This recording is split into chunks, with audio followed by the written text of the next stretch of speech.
Hello everyone and welcome to this week of Chapter Chat. Today's episode, Bilbo Baggins Battles. As the title suggests, we're going to be talking about our main character from The Hobbit, Bilbo Baggins, as he goes from the meek hobbit to the courageous burglar.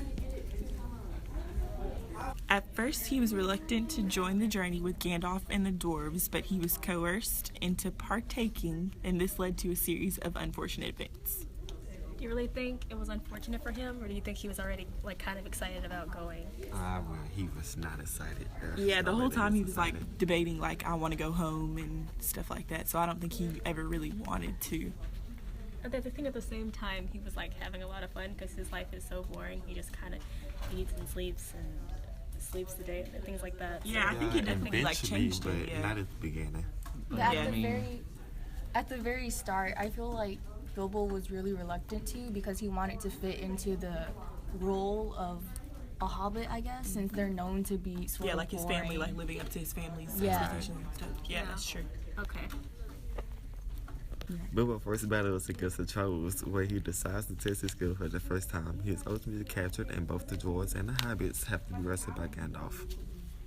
Yeah, so Bilbo is not really a hero at this point. He's pretty, he tries a little bit, but I feel like he made an effort though, because he didn't have to go and investigate what the fire was. So this was his first time stepping out of his comfort zone. He hasn't really found his niche yet. Yeah, what his role is going to be in the whole scheme of things. Yeah, even though he was told that he was really going to be the burglar, right? The head of it. Yeah. The next big battle, and one of the largest turning points in Bilbo's confidence, is the fight against the goblins. There, Bilbo is separated from the group and forced to fend for himself in the dark caves. In the caves, he finds a ring that used to belong to a horrific golem, which he uses to find his way out and get back to his friends. So, yeah, this is Bilbo's first real act of heroism. Yeah. It's also, whenever he finally escapes the caves, it's the first time the dwarves get to see how strong the Hobbit can be. Because before they were all doubting that he had any type of power at all. This is his opportunity to prove himself, and he shows them that he's capable of what he was brought there to do. And with his newfound confidence, he begins to realize what he's really capable of. Yeah. Especially with the ring he found, he feels on top of the world. Bilbo and the gang venture into the forest when they are trapped in perpetual darkness for days on end, slowly dying of starvation. This is when Bilbo's greatest boost of confidence is made. He uses the sword Sting to rescue and kill the giant spiders that threaten to kill them. So, yeah, he becomes so confident in this part that he is almost cocky because he feels amazingly strong. Once he names his sword, he feels like he's pretty much invincible and he can save everyone. That's a good thing though, isn't it? He's keeping his confidence up so he doesn't cower out of the situation, and if he had not done all that, he would have ended differently. It really is good because he's becoming what they want him to be. And now the dwarves completely rely on him, so they trust him to save them from any situation from this point on because of this moment. So after the spider incident, the gang gets again captured by elves. Bilbo then has to show heroism once again to come up with a plan and escape from the elf kingdom. Bilbo's last challenge commences as Bilbo and the gang go off to fight the ferocious Smaug.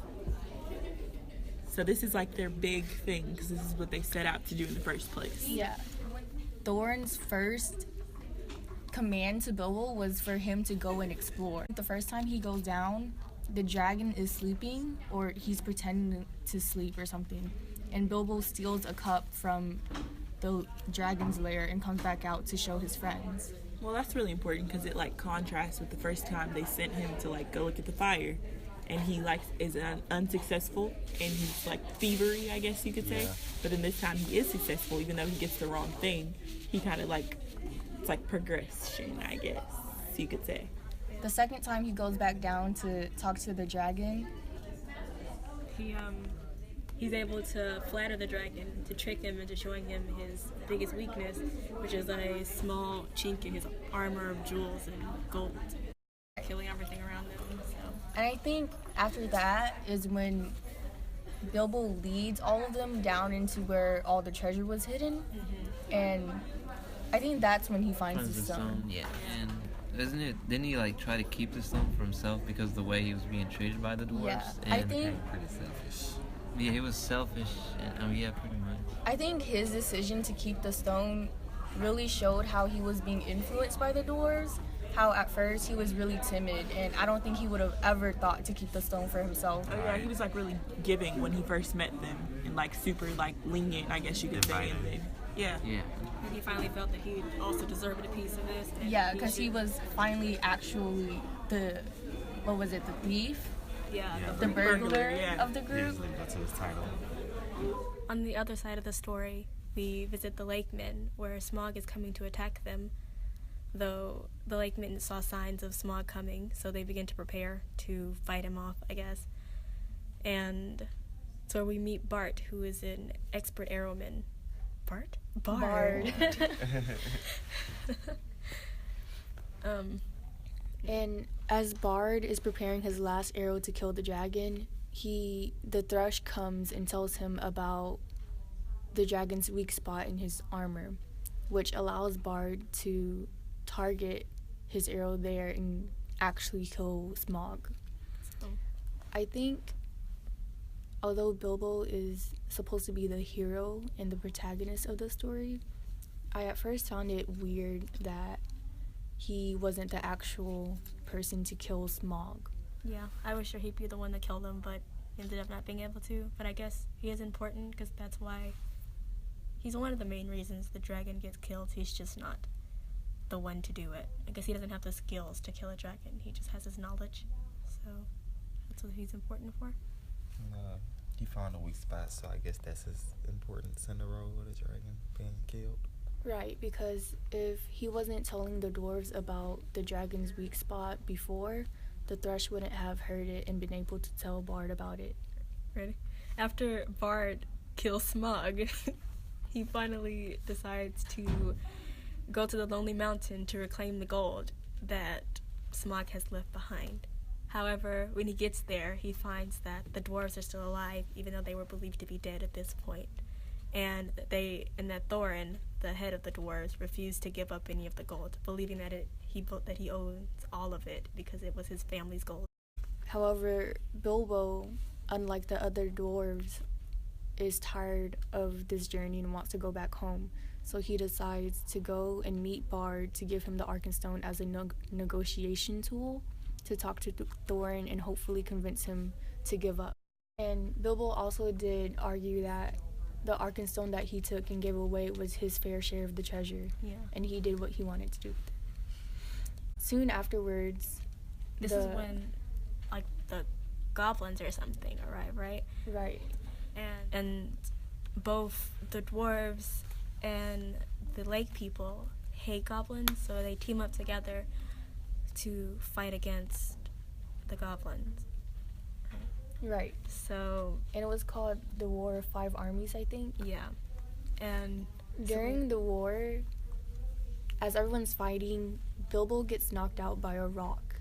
And that's sort of the end of what we hear about the war until Bilbo wakes up sometime later after the war is over and is found. Bilbo is brought back to Thorin, who is on his deathbed after being mortally wounded in the war. And Thorin forgives him for giving away the Arkenstone and mends his relationship with Bilbo. he realizes that having relationships is more important than gold and how he can turn somebody terrible with lots of gold.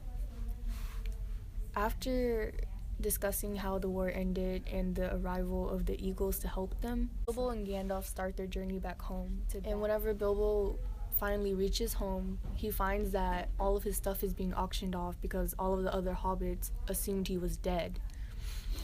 And so he puts a stop to this, but He's like not respected anymore because he's now like seen as a strange hobbit. He hasn't just relaxed his whole life away. He's went on this big adventure, and the people think it's strange. Right. So, from the beginning of the story, Bilbo was a timid, typical hobbit who tried his best to avoid adventures, although a part in him really did yearn for some adventure. The Tookish part of him. And that's all for this episode, folks. Thanks for listening to Chapter Chat.